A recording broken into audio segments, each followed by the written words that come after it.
आज हम स्टार्ट करेंगे क्लास 11th का चैप्टर 1 सेट्स। चलो फिर स्टार्ट करते हैं आज की हम इस वीडियो से। क्लास 11th का चैप्टर है हमारा सेट्स।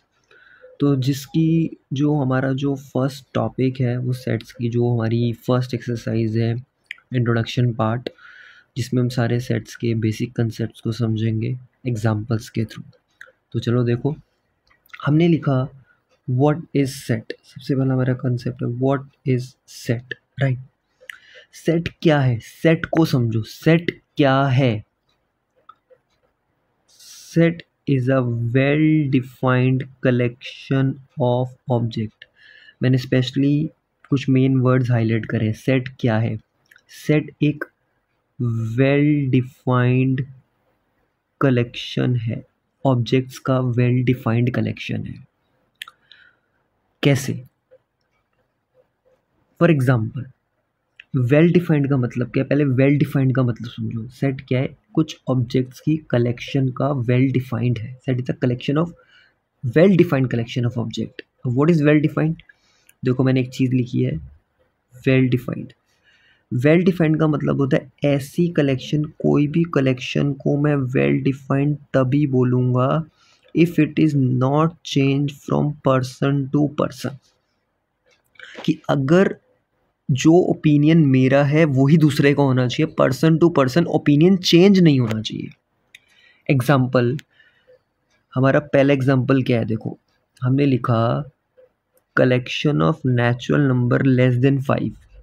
अगर मेरे अकॉर्डिंग लेस देन 5 जो नेचुरल नंबर है वो 1 2 3 4 1 2 3 4 है, तो आपके अकॉर्डिंग भी जो लेस देन 5 नेचुरल नंबर होंगे वो 1 2 3 4 ही होंगे, कोई और नहीं होंगे। मतलब आपका ओपिनियन भी चेंज नहीं होगा। तो यहाँ पर इस सेट को मैं क्या बोलूँगा? Well defined. तो सेट क्या है? ऑब्जेक्ट्स की कलेक्शन होती है, एक वेल डिफाइंड कलेक्शन होती है। अब इसको मैं सेट इसलिए बोलूँगा क्योंकि मेरा और आप लोगों का ओपिनियन सेम है। अगला एग्जांपल देखते हैं, the vowels in the English alphabet. हमें पता है कि जो वॉवल्स होते हैं वो AEIOU होते हैं मेरे अकॉर्डिंग। तो आपके अकॉर्डिंग भी तो यही होंगे, किसी के भी अकॉर्डिंग यही होंगे। पर्सन टू पर्सन ये आंसर चेंज नहीं होगा क्योंकि ये फिक्स्ड है। मतलब ये वेल डिफाइंड है, ये चेंज नहीं हो सकता पर्सन टू पर्सन। तो दैट मीन्स ये मेरा क्या है? एक सेट है, एक वेल डिफाइंड सेट है। थर्ड एग्जांपल मैंने बोला collection of all days in a week. सबको पता है भाई एक वीक में 7 डेज होते हैं, Monday Tuesday Wednesday Thursday Friday Saturday और संडे। भाई सबको पता है, सबका ओपिनियन यही रहेगा, कोई अलग से तो डे आएगा नहीं, चेंज तो होगा ही नहीं ओपिनियन। इसलिए मेरा क्या है? वेल डिफाइंड है।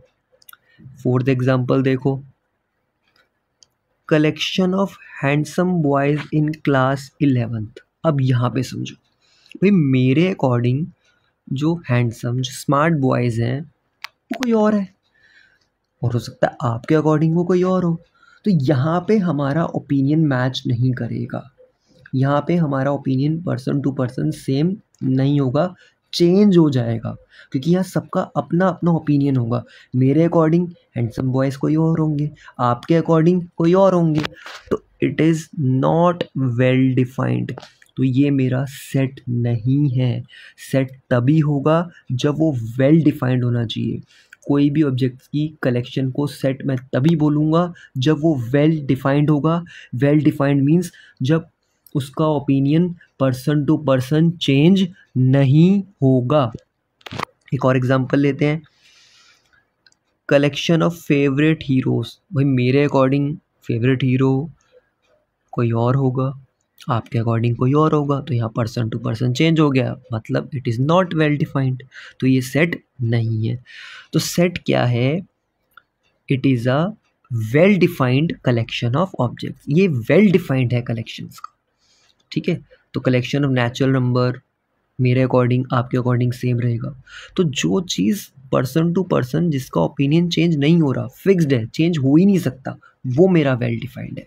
तो सेट क्या है? What is a set? A set is a well defined collection of objects. तो ये तो हो गया सेट्स क्या होते हैं। अब कुछ पॉइंट्स हैं, कुछ इंपॉर्टेंट पॉइंट्स हैं जो आपको हमेशा सेट बनाने टाइम ध्यान रखनी है। क्या है देखो, मैंने पहला पॉइंट क्या लिखा, ऑब्जेक्ट्स आर कॉल्ड, जो भी हमारे सेट के अंदर के जो ऑब्जेक्ट्स होते हैं, जैसे मैंने अभी बोला था ये AEIOU, ये क्या है, हमारे सेट्स के कुछ ऑब्जेक्ट्स हैं। तो जो भी सेट्स के ऑब्जेक्ट्स होते हैं उन्हें हम मेंबर्स या एलिमेंट्स भी बोलते हैं। सेट के ऑब्जेक्ट्स को हम मेंबर या एलिमेंट्स भी बोलते हैं। दूसरा पॉइंट, सेट्स को जो हम यूजुअली रिप्रेजेंट करते हैं, जो डिनोट करते हैं, वो हमेशा कैपिटल लेटर से करते हैं, लाइक ABXYZ, कैपिटल लेटर से। सेट को हमेशा कैपिटल लेटर से डिनोट करते हैं, बट उसके अंदर के जो एलिमेंट्स होते हैं उनको जो रिप्रेजेंट करते हैं वो हम स्मॉल लेटर से करते हैं, लाइक ABCXYZ। फॉर एग्जाम्पल मैंने बोला set of collection of vowels, तो हमने वॉवल्स AEIOU लिख दिए, तो ये AEIU क्या है, ये ऑब्जेक्ट्स हैं, ये उनके एलिमेंट्स हैं जिनको हम एक ब्रैकेट्स में रखते हैं। ठीक है, तो जो सेट के अंदर के जो एलिमेंट्स थे उनको तो देखो हमने स्मॉल लेटर में लिखा, लेकिन पूरे सेट को हमने कैपिटल लेटर से क्या किया, रिप्रेजेंट करा। तो सेट को तो कैपिटल लेटर से करते हैं, लेकिन सेट के अंदर के जो एलिमेंट्स हैं उनको हमेशा स्मॉल लेटर से रिप्रेजेंट करा जाता है। इन्हें बोलते हैं सेट, और सेट को कैसे रिप्रेजेंट किया जाता है। अब हम शुरू करते हैं रिप्रेजेंटेशन ऑफ सेट्स। तो सेट्स को रिप्रेजेंट करने के दो फॉर्म्स होती हैं। फर्स्ट, एक होती है रोस्टर फॉर्म जिसे हम टैबुलर फॉर्म भी बोलते हैं। सेकंड, एक होती है सेट बिल्डर फॉर्म। तो अब हम समझते हैं कि ये रोस्टर फॉर्म क्या होती है और सेट बिल्डर फॉर्म क्या होती है। एग्जाम्पल्स के थ्रू इसको हम समझेंगे। तो पहले आती है रोस्टर फॉर्म। रोस्टर फॉर्म मतलब समझना, इन this form list of all the members of the set, जितने भी सेट के मेंबर्स होंगे उनको जब भी हम लिखेंगे separated by commas and enclosed in with in braces. Braces को हम करली ब्रैकेट्स, तो इनको हम क्या बोलते हैं, ये जो हम ब्रैकेट्स बनाते हैं ये हमारे करली ब्रैकेट्स होते हैं जिन्हें हम ब्रेसिस भी बोलते हैं। सेट्स को हमेशा कॉमास में लिखा जाता है और हमेशा ब्रैकेट्स करली ब्रेसिस में लिखा जाता है। समझो एग्जांपल, जैसे मैंने बोला set of all natural number which divides 20। अब हमें उन नेचुरल नंबर्स का सेट बनाना है जो 20 से डिवाइड हो सकते हैं। अब जैसे हमें पता है 1 तो हर किसी का डिविजिबल होता है, तो 1, 2, 4, 5, 10, 20 ये वो नंबर्स हैं जो 20 से क्या है, डिविजिबल है। और मेरे अकॉर्डिंग और आपके अकॉर्डिंग या किसी और के अकॉर्डिंग, सबके अकॉर्डिंग ओपिनियन यही रहेगा, क्योंकि यही वो नंबर है जो 20 से डिवाइड हो सकते हैं, इसके अलावा कोई नंबर नहीं है।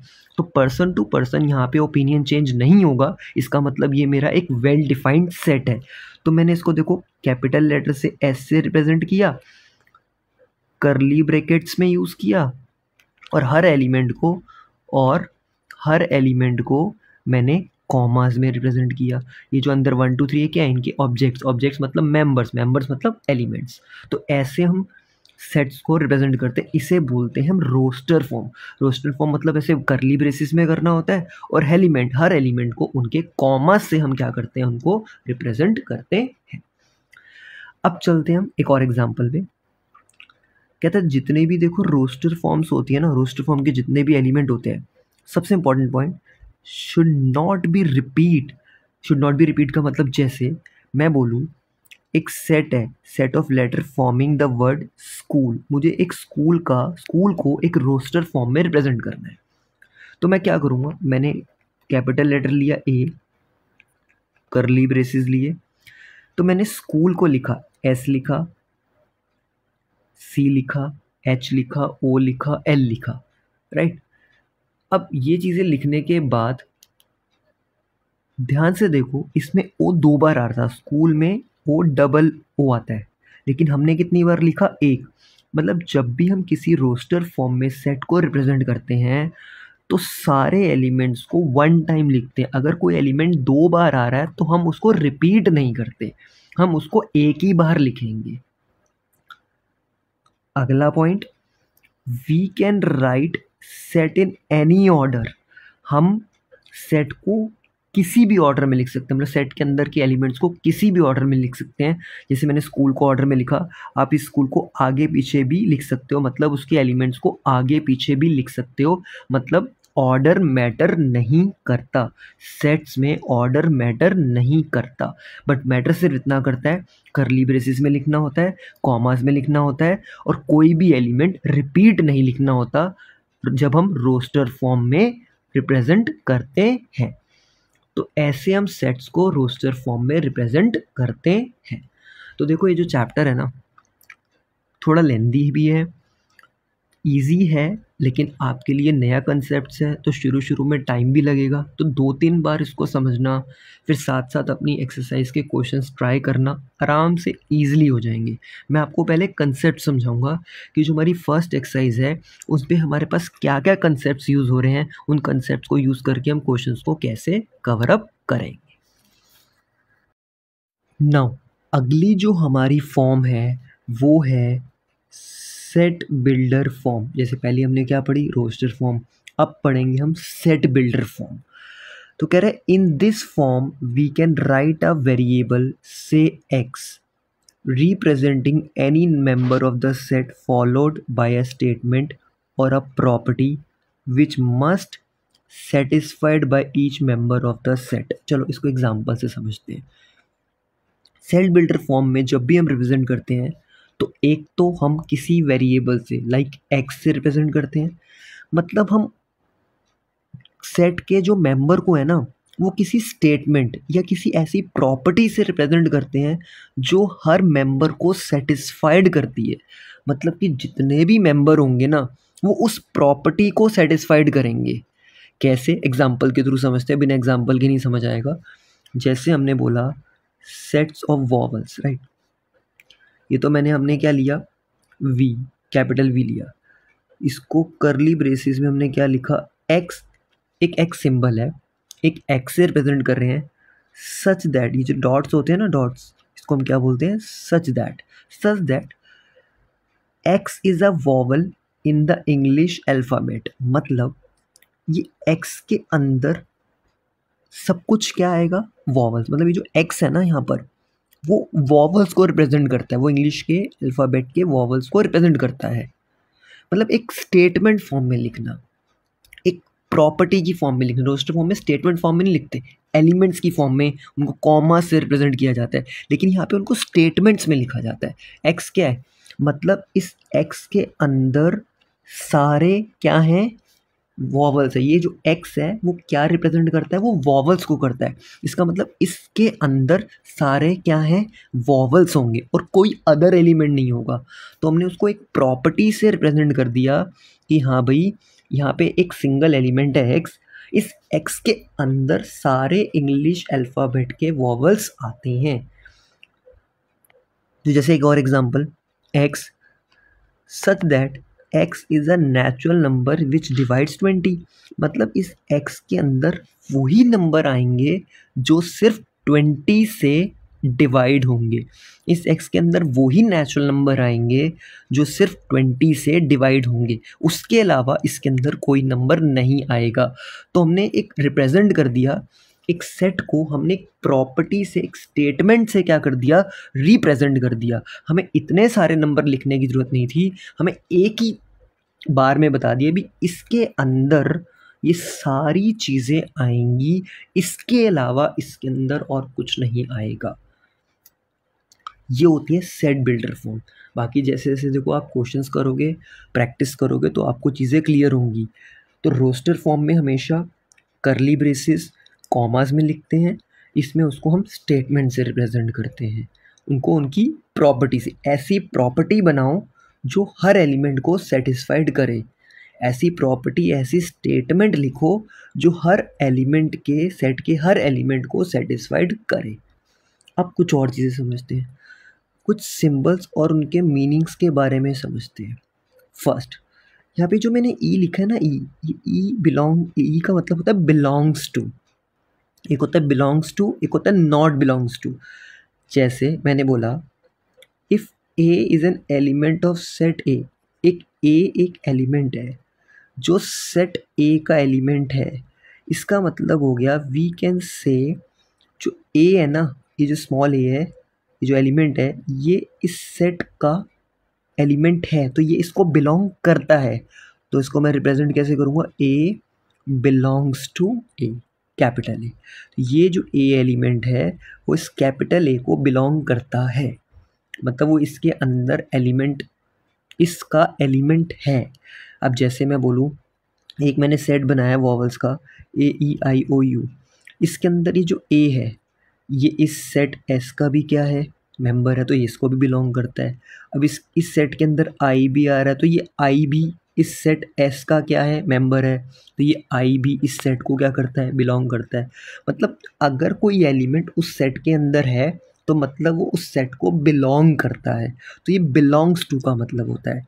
अगर मैं आपको बोलूँ ये ए इसका एलिमेंट नहीं है, तो मतलब वो उसको बिलोंग नहीं करता। अब मैं बोलूँ कि इस सेट के अंदर, ये जो वॉवल्स वाला सेट है, इसके अंदर बी, बी तो है ही नहीं, बी तो इसको बिलोंग करता ही नहीं। तो फॉर एग्जांपल जैसे बी इस एस सेट को बिलोंग नहीं करता क्योंकि वो इसका मेंबर है ही नहीं। डी इस सेट को बिलोंग नहीं करता क्योंकि वो वॉवल्स के सेट के अंदर आता ही नहीं। तो जब हम किसी चीज़ को नॉट बिलोंग से लिखते हैं तो उसको ई डाल के नॉट इक्वल टू कर दिया जाता है, और जब हम किसी चीज़ को बिलोंग टू लिखते हैं तो सिर्फ ये सिंबल होता है बिलोंग्स का, और नॉट इक्वल में उसको नॉट इक्वल कर दिया जाता है। तो ये मतलब होता है कि कोई किसी को बिलोंग करेगा या कोई किसी को बिलोंग नहीं करेगा। ये सब सिंबल्स होते हैं जिनमें हम सेट्स के अंदर यूज़ करते हैं उन सिंबल्स को, कि बिलोंग्स टू या नॉट बिलोंग्स टू को कैसे रिप्रेजेंट किया जाता है। अब कुछ और स्टैंडर्ड सिंबल्स की बात करते हैं, कुछ स्पेशल सेट्स के। याद रखना, नेचुरल नंबर के सेट को हमेशा एन से डिनोट करते हैं। जेड जो सिंबल होता है वो सारे इंटीजर्स के सेट को रिप्रेजेंट करता है, चाहे वो पॉजिटिव हो चाहे वो नेगेटिव हो। क्यू यहाँ पे सिंबल होता है रैशनल नंबर के सेट का। आर सिंबल रिप्रेजेंट करता है सेट ऑफ रियल नंबर। ये जेड पॉजिटिव, पॉजिटिव मतलब सेट ऑफ पॉजिटिव इंटीजर को रिप्रेजेंट करता है। क्यू प्लस मतलब set of positive rational number को रिप्रेजेंट करता है, और R plus set of positive real number को रिप्रेजेंट करता है। तो ये कुछ स्टैंडर्ड सिंबल्स होते हैं जो हर सेट को क्या करते हैं, रिप्रेजेंट करते हैं। मतलब अगर हमें इन सेट को रिप्रेजेंट करना है तो हम इन सिंबल से उनको रिप्रेजेंट कर सकते हैं। तो इस पूरे फर्स्ट टॉपिक में हमने क्या पढ़ा, जो हमारी पूरी फर्स्ट एक्सरसाइज है, कि कैसे हम सेट को रिप्रेजेंट करते हैं, उनके स्टैंडर्ड सिंबल्स क्या होते हैं, एक सेट की रोस्टर फॉर्म होती है, रोस्टर फॉर्म में किसी सेट को कैसे लिखते हैं, और एक सेट बिल्डर की फॉर्म में हम सेट को कैसे रिप्रेजेंट करते हैं। तो ये था हमारा एक इंट्रोडक्शन पार्ट, बेसिक्स है सेट के। फर्स्ट एक्सरसाइज पर बेस्ड सारे क्वेश्चंस होंगे जो मैं आपको आगे जाके करवाऊँगा, कुछ क्वेश्चंस भी कराऊंगा जिससे आपको और क्लियर हो सके। बट पहले मैं आपको पूरे चैप्टर का बेसिक समझाऊंगा, थोड़ा एक एक करके, ठीक है। जब सारे बेसिक्स समझ आ जाएंगे फिर हम इन चैप्टर्स पे क्वेश्चंस भी करेंगे। तो ये था पूरा सेट का कंसेप्ट, क्लास 11th का पहला चैप्टर। इम्पॉर्टेंट है, अच्छे से करना, 2-3 बार समझने की कोशिश करना, अलग अलग एग्जाम्पल लेने की कोशिश करना, आपको चीज़ें समझ आएंगी। तो बाकी वीडियो अच्छी लगी हो तो प्लीज़ लाइक और शेयर करना। थैंक्स, बाकी मिलते हैं हम अगली वीडियो में अगले कंसेप्ट के साथ। Thank you.